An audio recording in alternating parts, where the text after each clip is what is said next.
Of course, I'm Bernice's sister, and the first thing I want to just tell you, just a teeny bit of a story.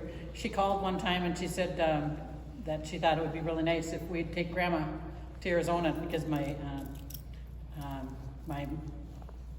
mom's brother, Uncle Al, was there and whatever, and so we went to Arizona, and she called the trip 3 Old Maids in a Feather Bed.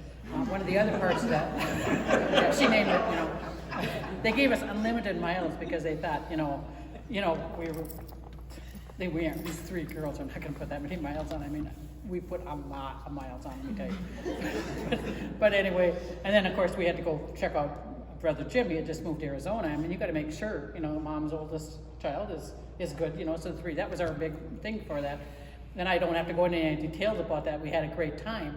But one of the things I want to tell you is, at first, when she started backing up every time, she's forever backing places, I mean, I'm like, I like to go forward. I mean, I do backwards, just to get out of a parking place sometimes, But Bernice was so used to backing that stock trailer and everything else, she'd back that car how far, I mean, it's like, it took me a little while to get used to that, but so much of that.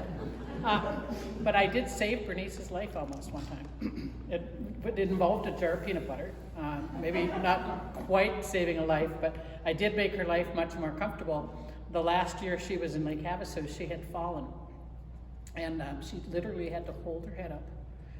And if she didn't, her head went down like this. And so she'd have to hold her head. And it was really, really tough to see that. And so she was getting occupational therapy and she was getting physical therapy. And the physical therapy is where this peanut butter, well, I don't know, it must have been the occupational, it didn't make any difference. But anyway, I was around a few different times and she had therapy, and with her trach, they went into the pantry, and I wasn't there when they did that, but they had this biggest thing they could find in the pantry, and the heaviest, was this big jar of peanut butter.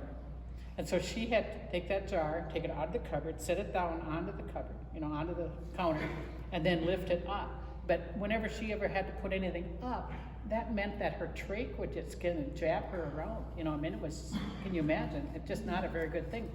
So after a couple of therapy sessions, the next time I saw her, she said, "Marylou, do you need any peanut butter?" We were renting a house about 2 miles away from this. And I said, "Well, I have peanut butter, but why do you want to get rid of the peanut butter?" She said, "Well, really, I want that peanut butter out of the house. Would you take it?" And I said, "Well, of course." So she said, "Well, they had me lifting this up and whatever." Well, wouldn't you know, a few weeks later, she's ending up getting, she's starting to have to lift this can of peaches because she had a big can of peaches. Well, first of all, I have big hands like my dad, but my dad's were like 1.5 inches wider, but my hands are way wider than Bernice's. But anyway, for her, with her smaller hands that were like my mom's size hands, to be lifting up a thing like that. So she said, "Well, I fixed that, gal," she said, "I opened up that jar, that can of peaches, and she put it in a container." She called a lot of things Tupperware, but I sold Tupperware for 5 years, but I learned not to just kind of push that issue. Rubbermaid, Tupperware, whatever, But anyway, so she got rid of those. So she didn't have anything like that in her kitchen cupboard anymore, so that she didn't have to do that part. But what I really want to share tonight is that my sister taught all of us how to live, and she taught all of us how to die.